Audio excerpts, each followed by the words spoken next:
Hey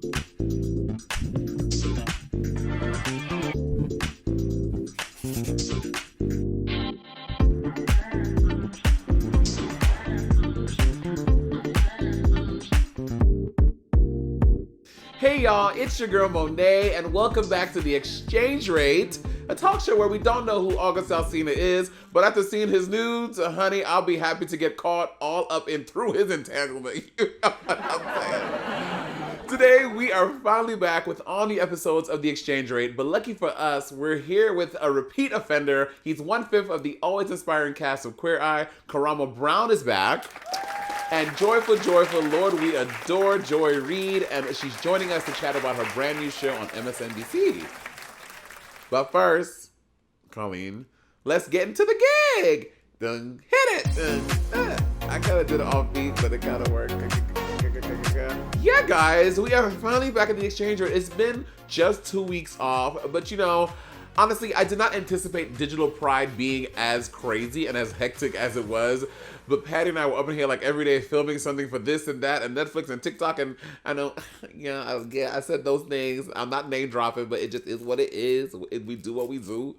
And yeah, it's been really, really nuts. So I had to take 2 weeks off to decompress. And now we're back. And in those 2 weeks off, I feel like the internet/social media was popping off with the attack of the Karens. Like, Karens are just everywhere doing crazy shit. The best word to describe them is just outlandish, okay? It's just the most drastic, crazy behavior.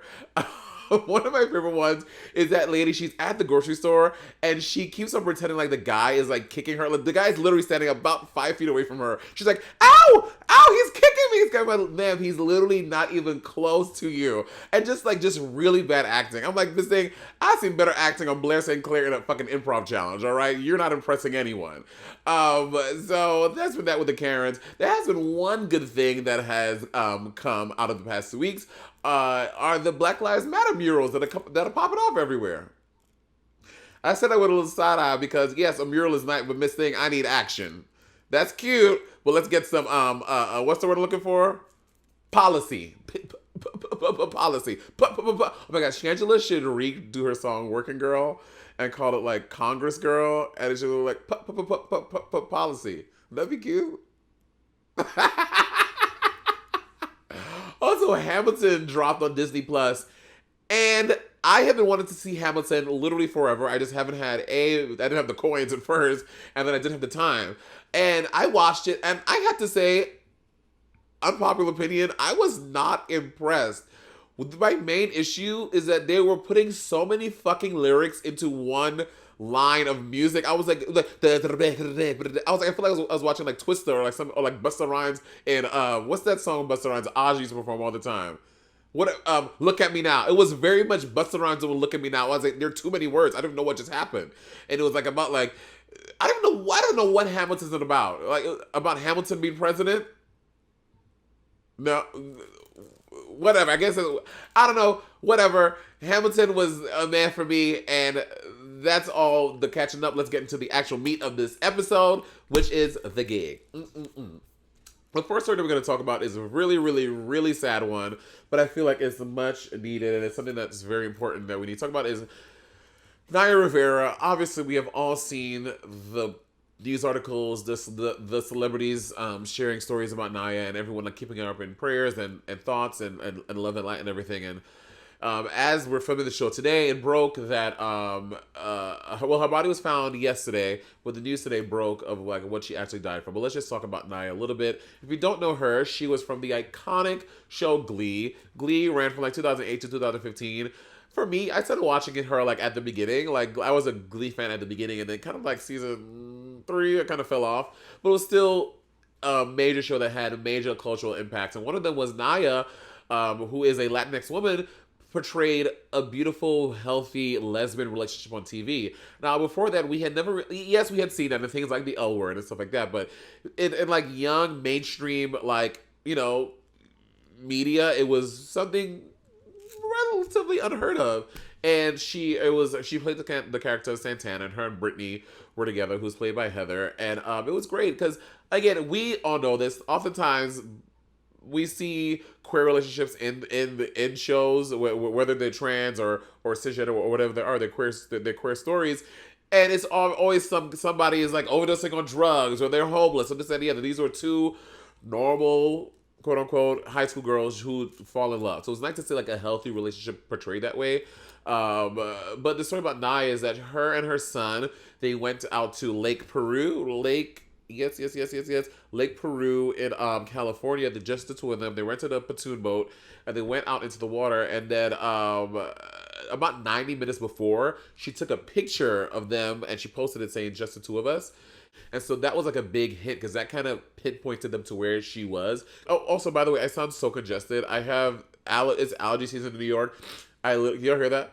I literally, I feel like I'm talking in like a vacuum. Yeah, so they were searching for her body for about 4 days, and they found it because of hints from the picture she posted.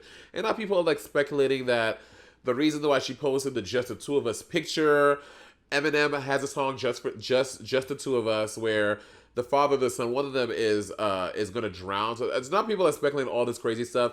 I'm erring on the side of this young woman just was going out with her son to have a day at the lake and tragedy happened. Like, let's not like tarnish and hypothesize about what we think she did. Like, that's neither here or there. The cold hard truth is that now she has a whole family left behind, and now her son is gonna grow up without her. But I think that, you know, people who are fans of Santana and who are really close to the story are really being comforted by seeing stories of people from the cast, the Glee cast, like Amber Riley and Kevin and Chris Coffey, and them all like posting really, really beautiful in memoriam pictures and posts about her. So that's really nice. So it's really, really sad. So may you rest in peace, Angel, and thank you for being a judge of Drag Race and being a LGBTQIA plus ally, because we love that. Rest in peace, boo. You know, and this next one we're going to cover, girl, I just literally cannot. Kanye West is allegedly running for president. First of all, when I saw this pop up on my iPad, I was like, he is just on another echelon. First of all, he has not even submitted the proper paperwork to run for president. Like, there's like you don't just announce it on Twitter and be like, oh, I'm doing this thing and this thinking that makes it official. That's not how running for the highest office in the land works, Kanye West. And do you know what he's calling his party? Because you know you have the Democrats and the Republicans. He's calling it the birthday party. That is not a joke. I'm not being extra. He's calling it the birthday party. This is so crazy. I cannot. Like, what? His running mate, who's going to be Michelle Tidball, who is like a preacher from Wyoming, and she's allegedly problematic in her own ways already. And he said that he's no longer supporting Trump. And also, this is all extracted from this like crazy 4-hour interview with Forbes, where the person who did the interview was like, "This is one of the craziest things I've ever done," because it's Kanye West kind of spiraling, and people are speculating. I remember like I think a couple years ago, he had that when he was on tour 4 years ago, I believe, when he was on tour, they had to pull him off from tour because he says he does not take his because he has he has psychosis and he has drugs that he takes for his for his mental well-being, and so he wasn't taking his medicine, and they had to like stop him from tour because he had so much going on. So people are speculating that this may be another dive into his mental health issues, which this does not sound far from the truth. He also wants to remodel the White House in certain parts, one being in the Oval Office. West said his design group in the White House is going to use the framework of Wakanda for it's just like, you think you're gonna, which again, I'm not opposed to it. Like, that would be fierce if we had a black president and they like Wakanda they just burned the whole thing down and just built it up as in Wakanda style from the ground up. But Kanye West is coming out of left field with some, and girl, y'all, you think they're mad because they want people to wear masks? Imagine remodeling the White House to look like Wakanda. These white folk will lose their fucking minds, okay? Literally, their heads will pop over their heads, their shoulders. And he also said that he's okay with splitting the vote from Biden, So which means so in his mind he wants to pull from Biden's numbers because he thinks that black people are brainwashed into voting for the Democratic Party. Which yes, there is some truth to that. We're not denying that that black folk think that they inherently have to be the Democrats because the Republican Party doesn't care about them. But the truth of the matter is both parties are fucked up. All right, but. We definitely don't want to be. We definitely vote Republican for Trump right now, but that's beside the point. But he's okay with pulling numbers from Biden to get more votes for him. Like it's just all so delusional. And Elon Musk said that Elon Musk gave him like the thumbs up, and Kim Kardashian hasn't really commented on it yet, which makes me think that it's probably not going to happen. If Kim hasn't said anything, and I'm like, at what point is Kim sitting at home like? I feel like one day she just wakes up and she sits on the side of the bed and she's like, I married a fucking moron, and she's in too deep. She's in too deep. She can't she's in too deep right now. Yes, divorce is an option, but I feel like she's like put Kanye West on this weird pedestal, and her divorcing him will like fuck up this whole vision that she has about her marriage and her kids, and I don't know. The whole situation is so weird. And Kim Kardashian really took a big one with marrying this fucking monster. Long story short, it's probably not going to happen, but stranger things have happened. If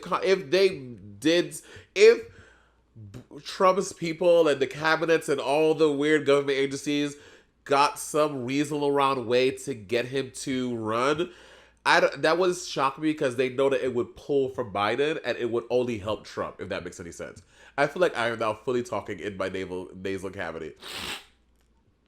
Oh my god, this is crazy. But yeah, Kanye West running for president. If you are thinking of voting for him, fucking don't do it. And if you are definitely going to, you're not welcome to watch any more episodes of Exchange Rate. Close the window now and walk away. Matter of fact, just burn the computer. You don't watch nothing on the internet. And yeah, that's the Kanye West drama right now, but we're moving on from that. Because Halle Berry, which we haven't heard about Halle Berry in a while, Halle Berry is making some very big waves. But I will say, this story, I like this story because it had a good beginning, middle, and end. I think this was a learning and growing experience for all parties involved, and I'm happy that it went the way that it did. So, Halle Berry was rumored to be playing the role of a transgender man in a new film.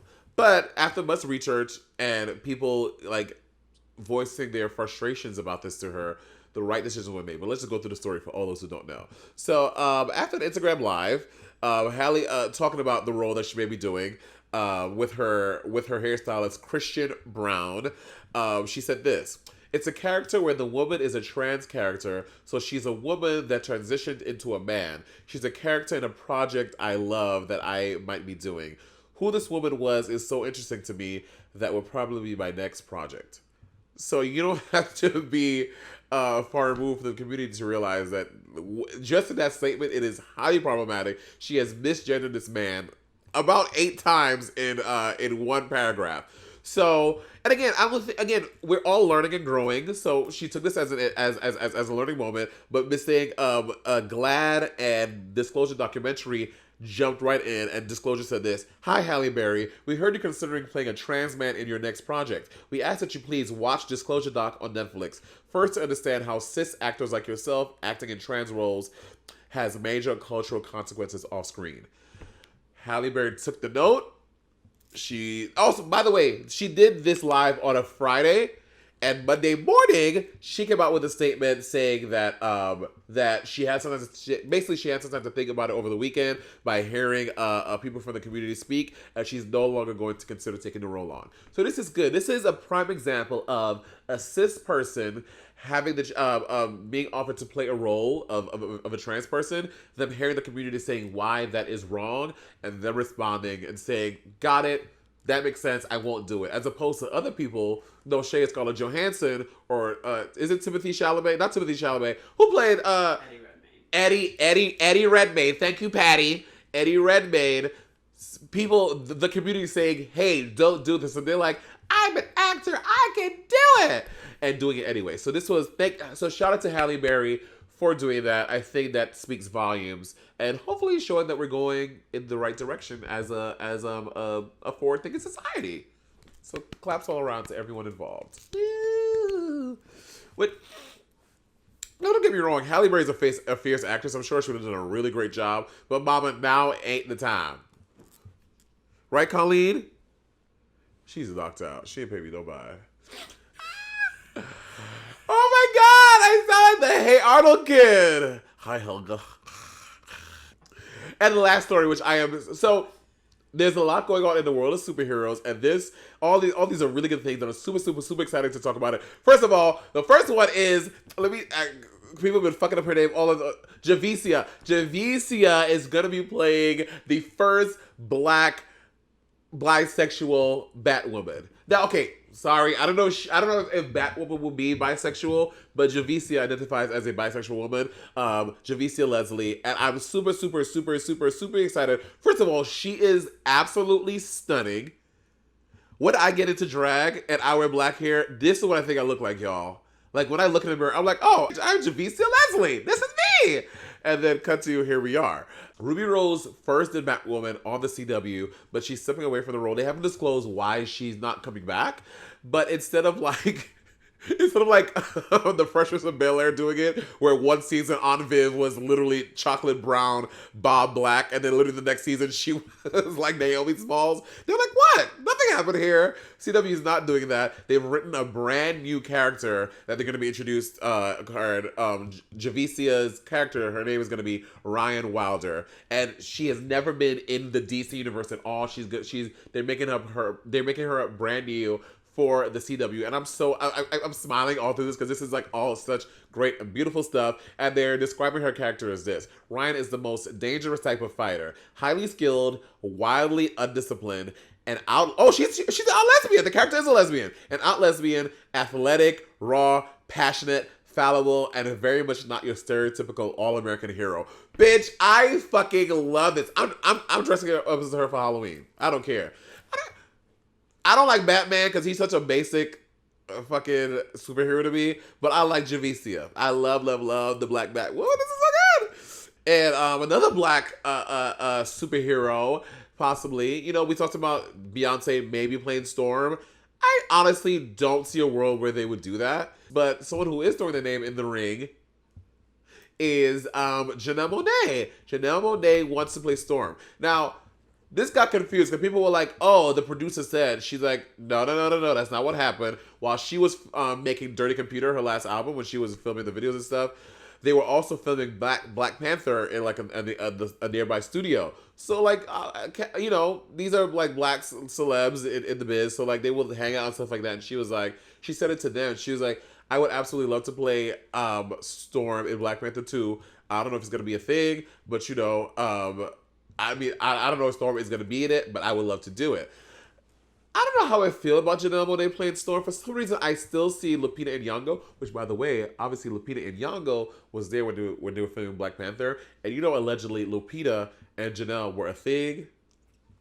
Do you don't think that's where they met? Which, by the way, what a fucking hot couple.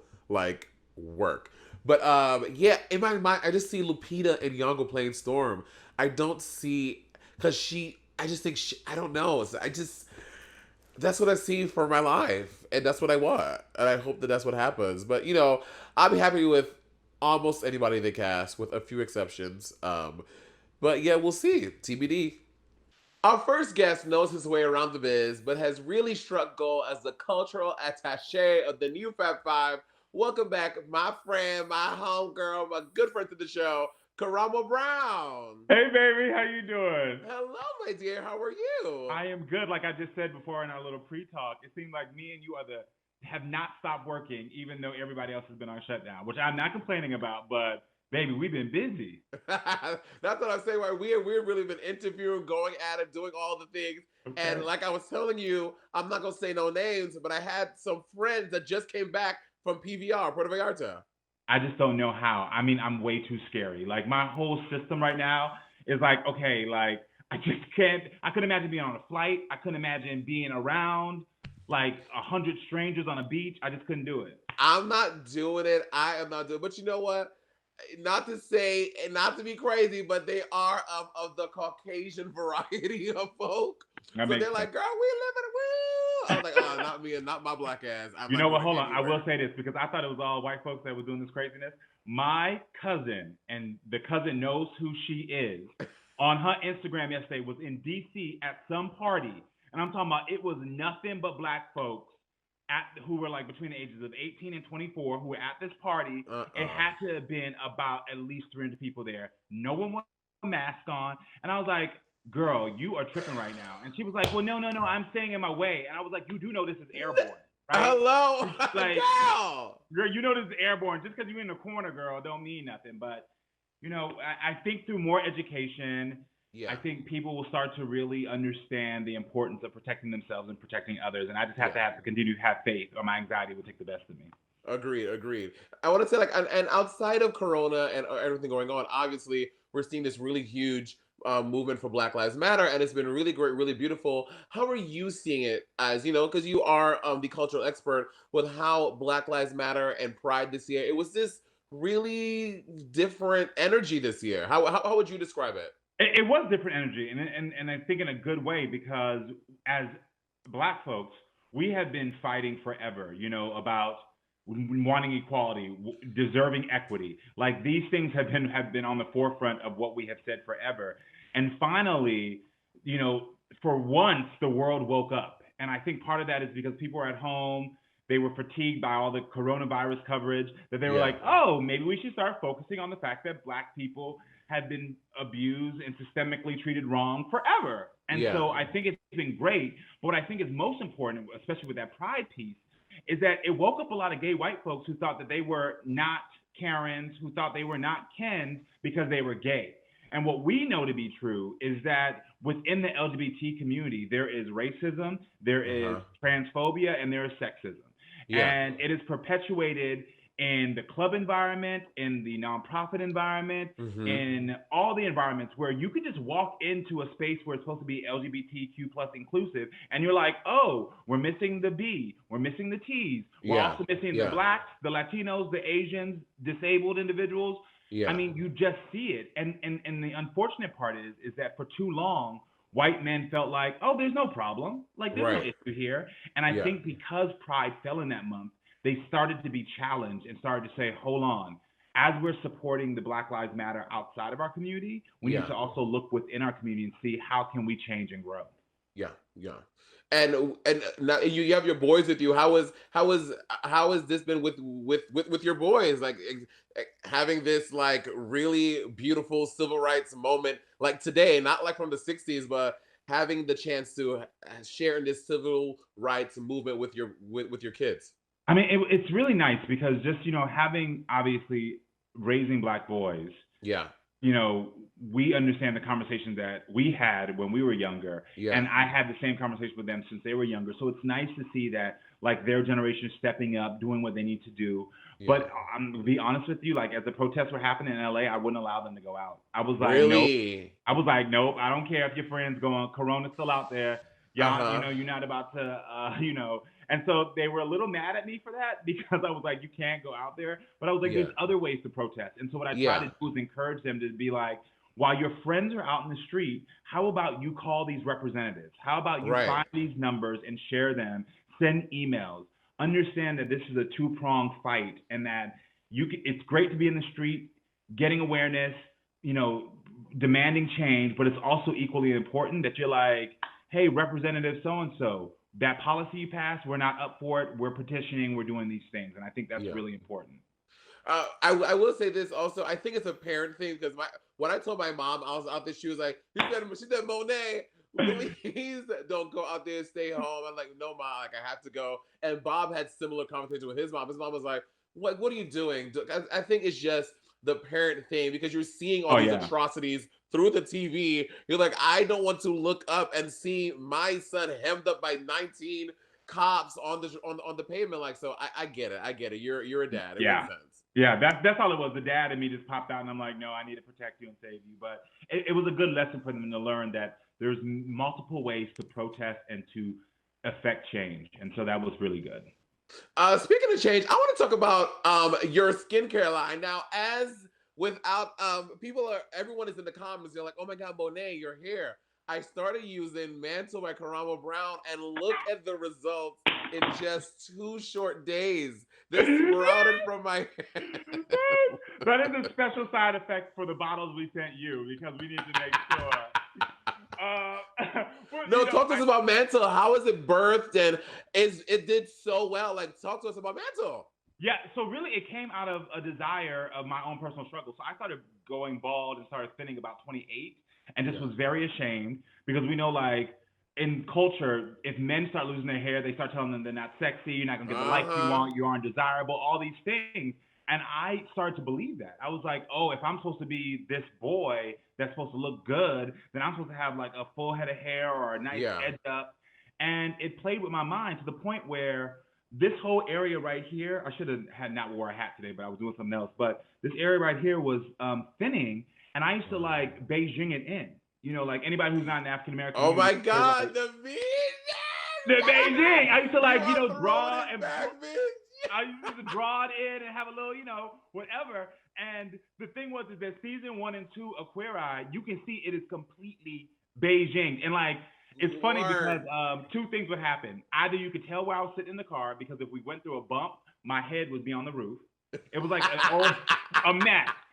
Or as an episode would go through, you would see like it go from darker to lighter. Like, it was just a mess. And so one day I had to really challenge myself and was like, why do I believe these narratives that me going bald is not attractive? What is wrong? Where's my self-esteem and where's my self-love that like me not having hair somehow means that I'm not going to have the life I want? And so I called my best friend over and I was like, bitch, I'm ready. He brought me a razor and we shaved it. And then I went out on the Queer Eye red carpet premiere and everyone was like, you look so good. And then I was like, okay, so was the red carpet the first time that you like went like into the world bald? First time. Wow, I didn't know that. Yeah, because we had already shot the seasons, and then so when I saw when they played the episodes back of season 1 and 2 for us, I was so embarrassed of like I'm helping these people to live their best life, and I'm over here lying about my hairline.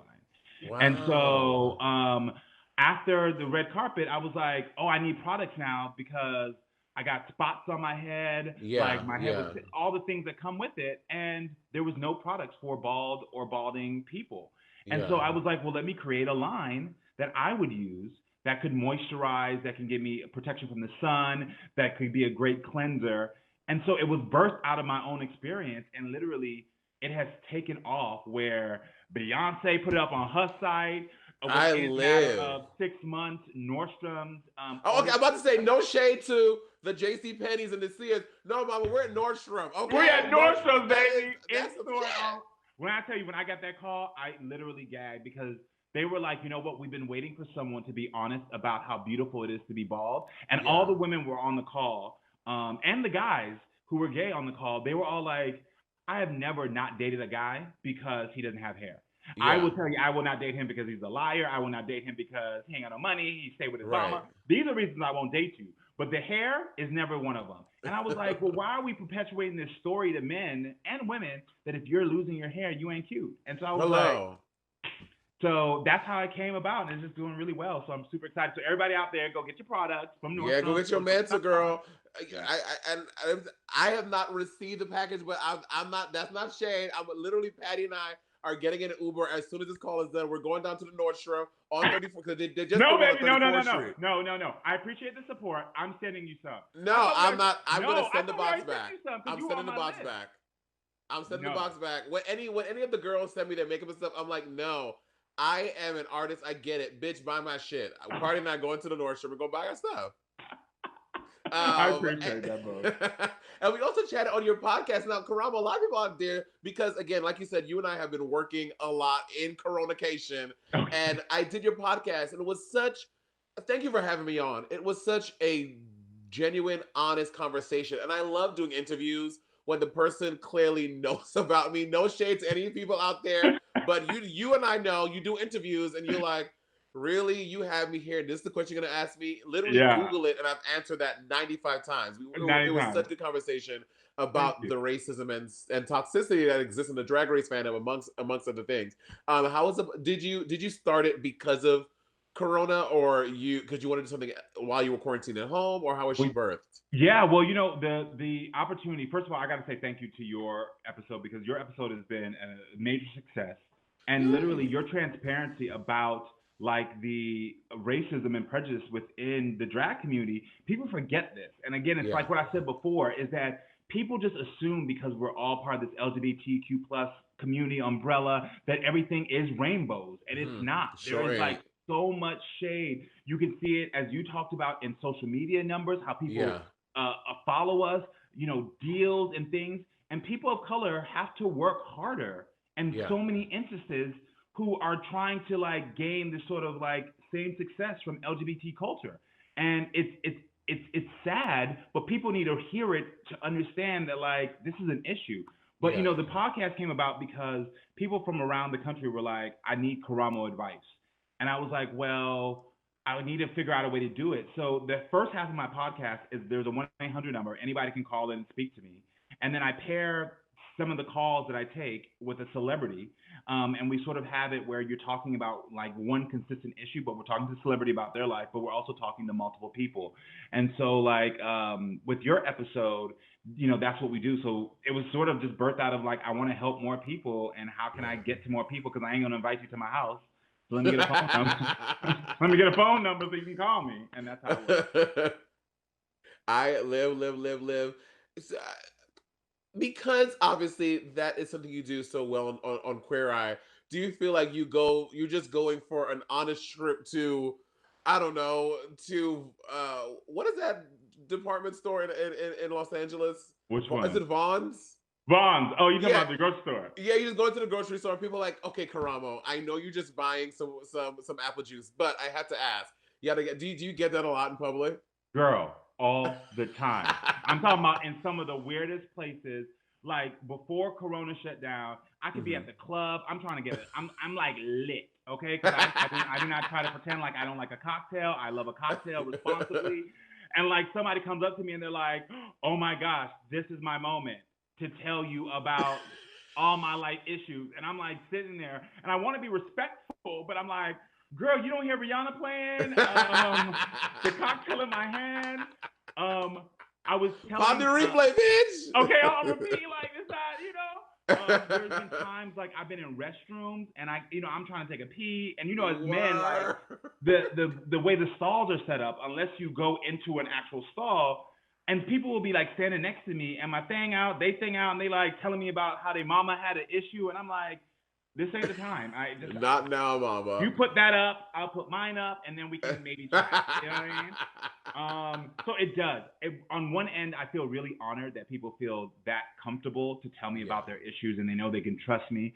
But on the other end, I do think we should practice more decorum. And so people should, if we both peeing, now's not the time. Now's not the time. I mean? Yeah. And now you're going into the distance of in Queer Eye, you're kind of having this full circle moment, because we all met you in real world Philly, and now you're going back to Philly with Queer Eye.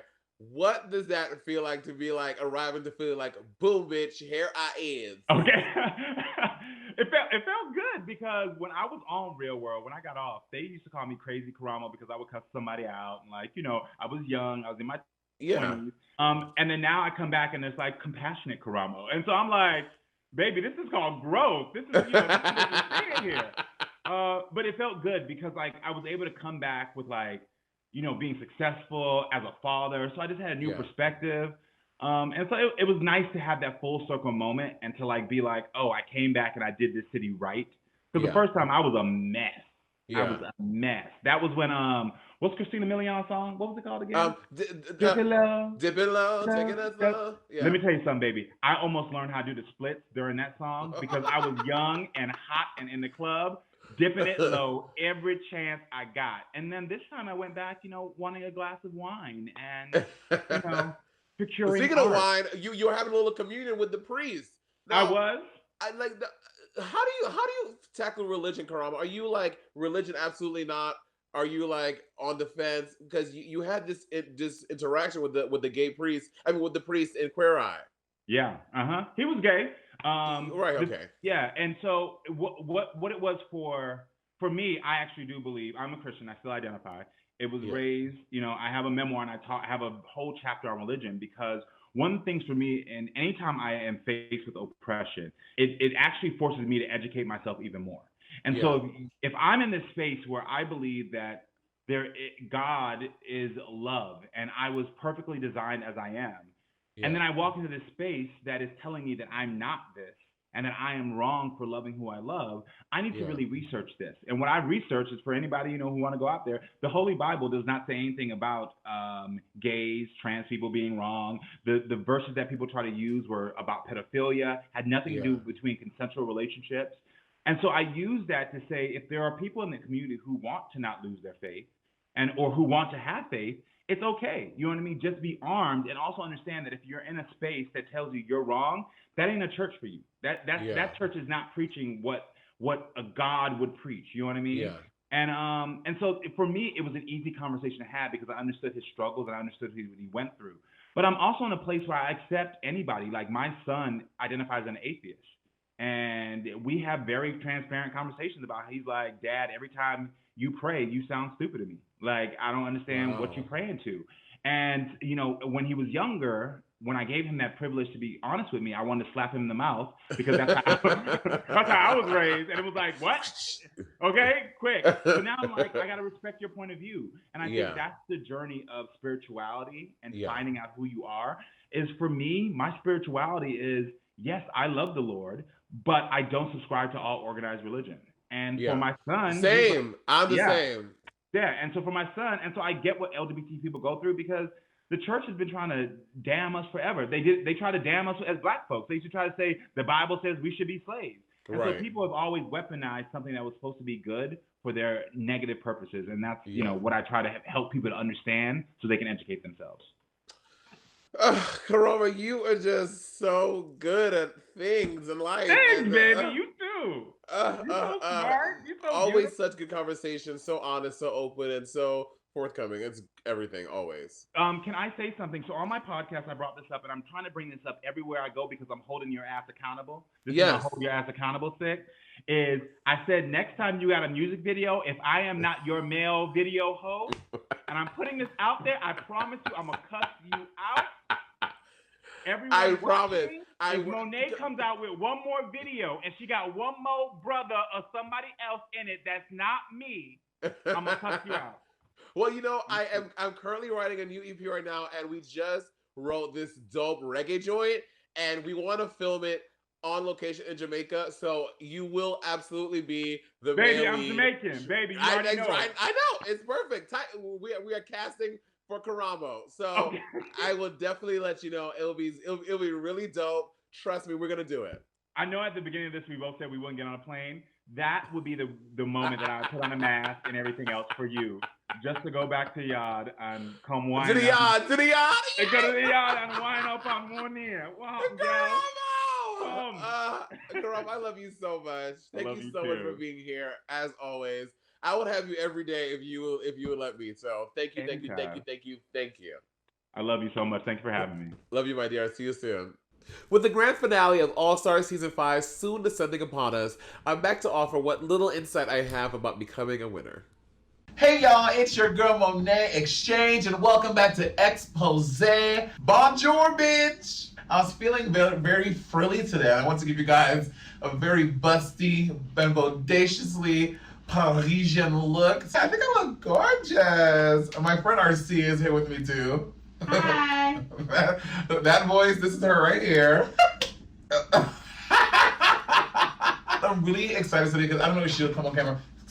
Colleen, Kitty. Well, she's the same color of the green screen, so this may fuck it up. But I got Colleen in her sweater today. Hi, baby. She looks so cute in her little sweater. I love her so much, my little angel. Oh, no, don't eat the hair. All Stars 5 is serving us the drama. These girls are so extra in the best way possible. So let's just jump right on in at the top of the episode. Last week, of course, the whole shady shit happened with India telling Shay that Alexis was starting the coup. Fly in the receipts. Basically, basically she's like, Alexis politely asked me after we picked lipsticks if I chose to send Shay home. So she kind of twisted the truth a little bit, which is very shady, Miss India Farah. You had all of us thinking that Alexis is a nasty, conniving, shady bitch. I was wrong, y'all. Alexis was telling the truth, and India lies on top of lies. At the top of the episode, Alexis is crying. I mean, she is, well, not really crying. Those tears are very crocodile. I ain't seen nothing fall from her eyes. Yeah, this is just so. I'm like, girl, where the tears? And yes, I get it, because India twisted the truth and it vilified Alexis. All of the girls in the workroom, in the back of their minds, they're all thinking Alexis is nasty, she's shady, and she's next. Ms. Blair is interjecting her truth, talking about that she was in the bottom 4 times. But I'm like, well, at least India had a fucking win, bitch. What you got? The challenge this week is a ball, using materials that you find at a barbecue. All of these, well, most of these girls, so from past balls, like they've all had fierce fucking looks. Honestly, this is like one of my favorite Drag Race looks of all time. Cause y'all know me, I'm the streetwear girl, and like, bitch, I could like see myself in this outfit. But I might just get it remade. Fuck it. So now, in the workroom, as predicted, Jujubee is struggling. Although, you think back to like older Drag Race seasons, like they had to create like a lot of stuff. Did Juju have bad runways back then? Oh my Cracker is gosh. struggling with her machine. She can't figure out why the fabric won't go through the machine, why the needle won't go through the fabric. Again, here's Shay offering up some advice, helping out the queens. Then some of the girls discovered that India left them letters. Alexis lets Jujubee read her letter, and in India's letter, she's talking about some open your heart. I'm like, bitch, you a liar. You was a liar. I'm not opening up my heart to you. No. Jujubee is having this emotional come to Jesus moment with Rue, but she ain't saw nothing yet. I was like, Rue, this is all cute, fine and dandy, but mistake, I got to go, because else your ass gonna send me home. For me. We also see Blair being very braggadocious about her fashion skills and her eye and this and that and the other. No, Blair is serving us very fierce looks this season. I wouldn't categorize Blair as one of the fashion girls, and Cracker is calling her out on it in a confessional because she ain't do it in person, because she ain't that girl I knew you were. like she's the fucking Anna Wintour of drag. I can't with this frenemy fake friendship between Alexis and Shay. They every episode they act like nothing has happened. Everything is coochie crunch girl. They cool. I would be giving her the full side eye. I'd have been like, no. Which it's part over did there. you understand? What? And now the runway.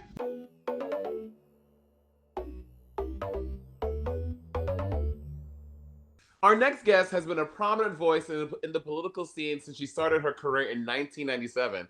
You may know her from the New York Times bestseller list or her nearly decade-long contributions on MSNBC. Y'all, please welcome the fabulous Joy Reid. Hey, Monét X Change, how are you? I'm good, Joy. How are you? I'm good. I'm happy to talk to you. I was saying earlier that my daughter is a little jealous because she's probably the biggest fan of RuPaul's Drag Race in the world. But I love you guys too. So thank you all so much for having me on. Oh my God, of course. And same for you. Okay, so before I got on the show, every Sunday morning before I went to my church gig, I would go to the gym on Sunday mornings, and you would be in the locker rooms every Sunday. And I'd be like, oh yeah, Joy, but I let him know, honey. It was always so good. You are so, sorry, I have a little lipstick on my teeth. You're always so good, so fierce, so amazing. And I'm so happy you are here. How is everything going with COVID? But you're still working through it. I'm still working through it. I mean, the thing is, I've actually adapted to this era pretty well because I like being home. I'm a New York girl. I lived in New York for a long time, but we bought a house out in the DMV, out in the woods, and 2 years ago. And at first, I didn't adapt to it really easily because I like being in the city. I like being accessible to restaurants and theater. Yeah. I'm very much a city person.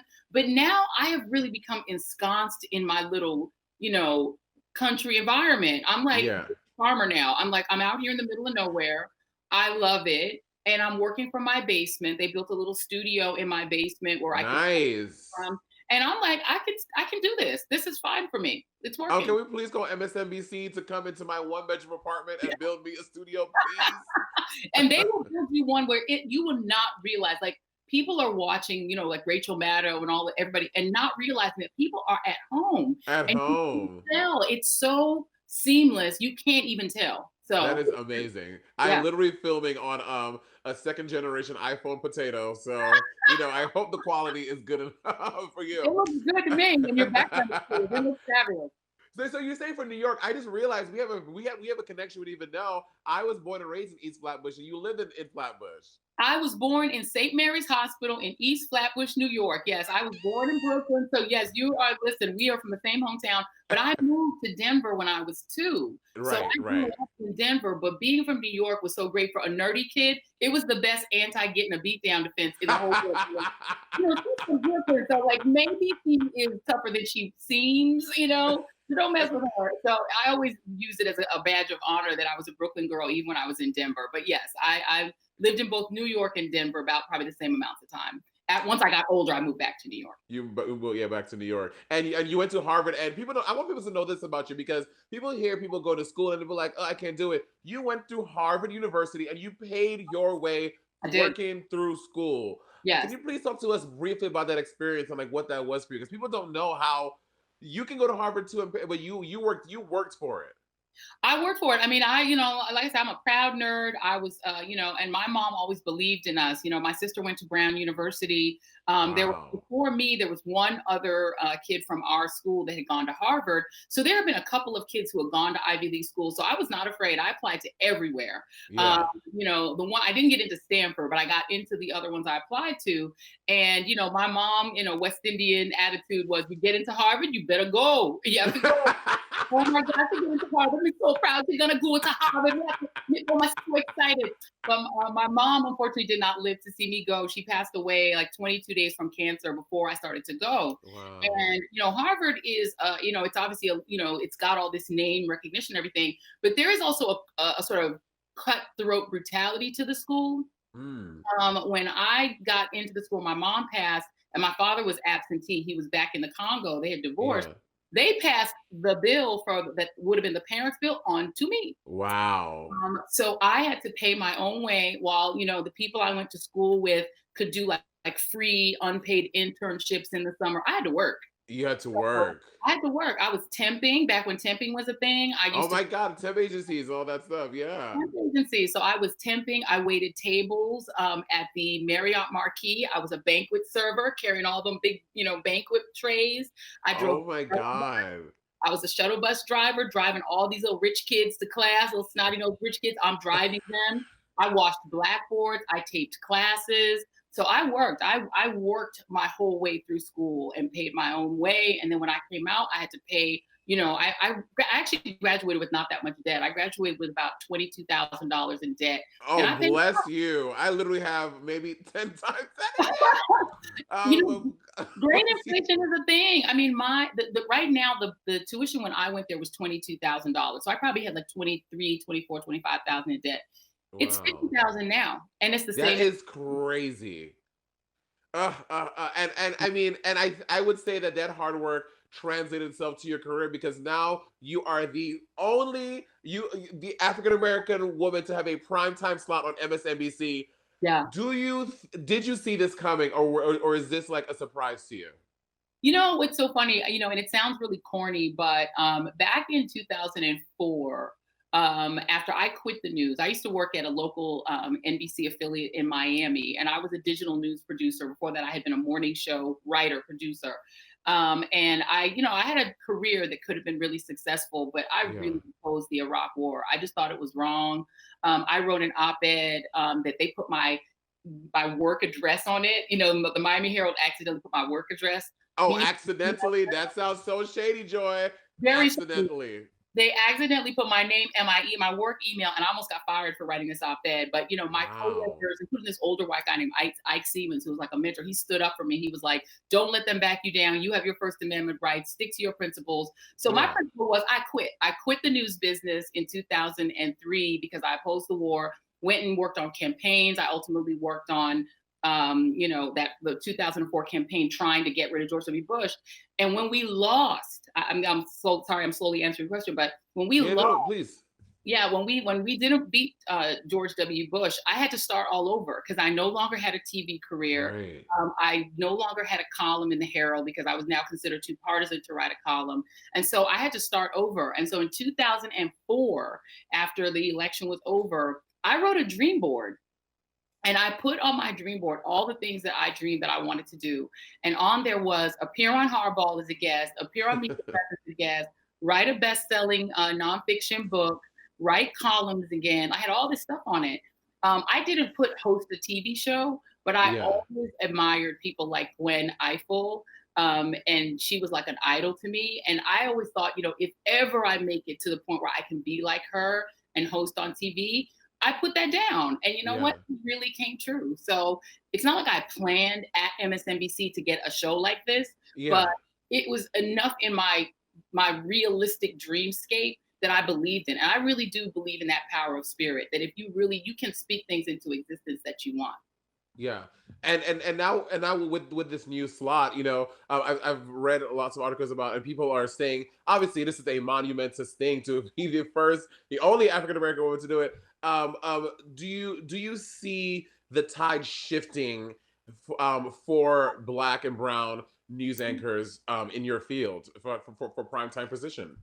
No, absolutely. And you know this, because Monét, you've been in that position of being like the first to win, you know what I mean? Yeah. It's a responsibility that you feel, okay, I'm through this door, right? And so it's a huge responsibility. It's a huge opportunity. But I feel like what the responsibility is twofold. It's one, to do well, right? And to represent the communities that I care about, that are important, that are part of my life well. But the second one is to pull as I push, that how much can I push that door open for new voices, for non-traditional voices, for issues that people don't normally talk about on the evening news, that don't get play, even on on the liberal MSNBC. So I'm like, I need to be responsible to pull as many people through that door as I can. And if I do that, then I think I've done a good job. Yeah. And going, if we look, and obviously right now we're in a very, what I think is a very beautiful time. We are seeing this new era of civil rights activism going on, and Black Lives Matter. This year we saw a really beautiful intersection of Pride and Black Lives Matter. Yeah. How have you seen the landscape, and how do you and how will on the Reid Out premiering July 20th? How do you see bringing those Black and Brown and queer voices through the Reid Out? Is that something that you'll be interested in?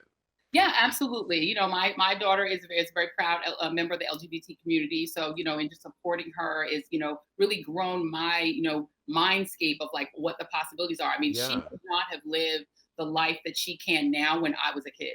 It would just not have even been possible. I look back on now that we're LGBT who never could admit that and even live openly. And you think for young people now, even the fact that RuPaul's Drag Race is on TV is like revolutionary. You think of, like, it just wouldn't be possible a generation earlier. So this young generation, to me, they are so smart, so bold, so open. They're pushing the society further than it has ever gone, ever.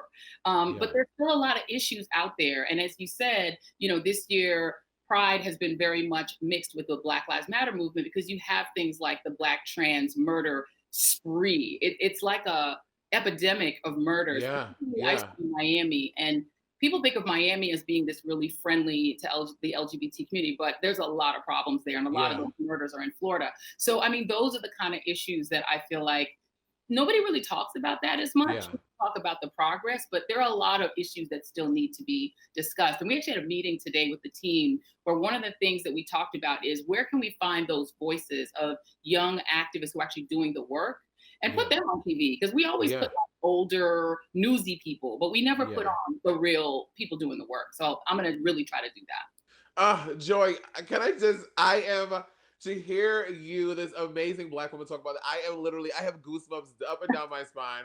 Thank you. That means the world to me to even hear you speak about this. Thank you so much. Absolutely. Now, and another thing that you're known for is the way that you infuse your, I guess the word is, I don't know, you have this joyous, vivacious light with serious topics. Where does that come from, and how does one do that when speaking of issues? It's hard. I mean, well, first of all, my name is Joy, so I was born with like the right ability to be happy, right? So, because I'm very cynical. I mean, I consider myself a joyous cynic because I look at the world very cynically. I expect things to go wrong a lot of the time, but I plan for fixing it, right? You know what I mean? I try to have a plan, but I don't necessarily, I look at the way this country is right now as glass half full, glass half empty. We have what's been exposed in the last 4 years is not surprising to me. I'm glad that it's come to the forefront that we know what we're dealing with. But look what we're dealing with. We're going back to not even the 50s, but the 1920s with some of the attitudes people have toward members of the community who are going to be the majority. I mean, the reality is that what the left has won. The culture wars are over. We're in an insurgency right now. The culture wars are done. I think that for those of us who understand that the new world is going to be young, it's going to be diverse, it's going to be LGBT friendly, people are going to have more rights than, have the equal rights to, the white Christian men who created the country, it's still a fight. It's still a fight. And I don't think that fight is going to end even if the administration changes in Washington. So it's going to be difficult. I've completely forgotten your question because I'm now rambling. And moving forward to the election, in November is a very big day, which if you are not watching this, you are not registered to vote, please, before you turn around, it's going to be September. After that, it's going to be Halloween, and November 3rd is going to be right away. So register to vote if you're watching, if you haven't. Please. And do your census form. Please do your census form. Yes. Okay. And I'm guilty. I have not done it yet, but you just reminded me. I'm literally going to stop and do it. Yes. After this. I'm going to do it. Yes. Because people don't realize that with the census form, that's where a lot of changes happen in census, and people don't even realize that. I did it. It's money. It's literally the money in the bank for your community, and every person who doesn't fill it out, that's money being drained out of your schools, your roads, your bridges. If you want to talk about defund the police, if you want your mayor to have the power to change your community, you need to do the census so your mayor has some money, that your congressman has some money. They need finances to change the country, and who gets hurt are the Black mayors with Black communities, the brown mayors, the indigenous communities. That's who gets hurt when we don't do the census. Do the census. So everyone do your census and register to vote. Going forward to election day, what do you think is the biggest thing that we can do as a community to help ensure victory in November? Yes. So every senior citizen in your life, get them the application to vote by mail. Most seniors over 60 can vote without any excuse by mail. I got them from my godmother and her husband in New York, sent those off to her. You don't even need a stamp usually to mail them in, but send them a stamp anyway, just in case. So send it, make it real easy for your seniors. Let everyone who can vote by mail, please vote by mail. So number one, register, make sure that everyone you know is registered. I threaten my kids. I have 3 kids. They all vote. They're all over 18. And phone bill, there will be no phone. There will be no money in the account. That's how you get them, Joy. No phone, no Instagram, no Facebook until you vote. Cut you off your TikToks. No more TikToks. You have to vote. So I want a picture. I don't only just vote. If you go and look on my Instagram, if you scroll through, you'll see pictures of my kids on election day with the little "I voted" sticker on, because I want proof. I don't want I need to see that sticker. So I think if you can just get everyone you can to vote, because here's the thing. There is a foreign country that does still want to mess with our election. Russia has not stopped. It is real. I just interviewed Malcolm Nance. I do a podcast called What to Read, where I interview authors. I just interviewed Malcolm Nance today. And he was talking about the fact that Russia is still trying to mess with our election. And, Monét, this is such an important thing for our community. They really targeted Black people, Black voters, the main targets the last time. So please, please, please, we have to vote in huge numbers. The election cannot be close. When it's close, they can steal it. If it's not close, they cannot. So let's not make it close. Let's vote, please. Vote. Joy, I could talk to you forever. You are just such a beautiful mind, such a beautiful spirit, heart, soul, everything. Thank you so much for being here. And y'all don't know this. There was so much stuff going on. Joy got in here, and she is just, I'm just very grateful you're here. And this is an honor to talk to you and chat about the readout. Yes. Well, Monét, thank you so much for having me on. You're wonderful. And I was saying to you earlier that I might look to take that hairstyle, because that is really cute. I need to look for a look. So I will have a different look. That's one thing I can't announce, and this is exclusive to your wonderful podcast. I'm gonna have a whole new look on Monday that you will not see until Monday. So please do not miss the debut on the 20th because you'll see Joy, I can't my wait glam to see squad. this. I'm bringing them in. They're gonna have masks on. It's gonna be very safe. They're gonna have but they're about to redo my whole look, so it's gonna be exciting. I can't wait to see what they're gonna do. I don't even ask them. I just let them create. All right, I'm excited. Well, just in case, I'm gonna take this off my head as soon as we're done, and I'm gonna send it to you so you have it as a backup just in case. I love it. I absolutely love it. Thank you so much, Joy, and stay safe, stay healthy, and congratulations on the readout. Thank you so much. Yay! Thank you, Monét. Thank you. Bye. Oh yeah, girl! What a good conversation. What fun and amazing guest. The fact to have someone like Joy Reid, someone I love, like I literally have watched her on TV for a very long time, Sunday mornings before church. It was just great to have her be obsessed about me. I made it, Mom. I made it. It's really good to be back here at Exchange Rate. Thank you guys for always loving me and tuning in and supporting the show. And I promise I'll never go away again. Well, except when I go on vacation again in 4 weeks. But we'll talk about it then. Love y'all. And always remember to keep your currency in check, bitches.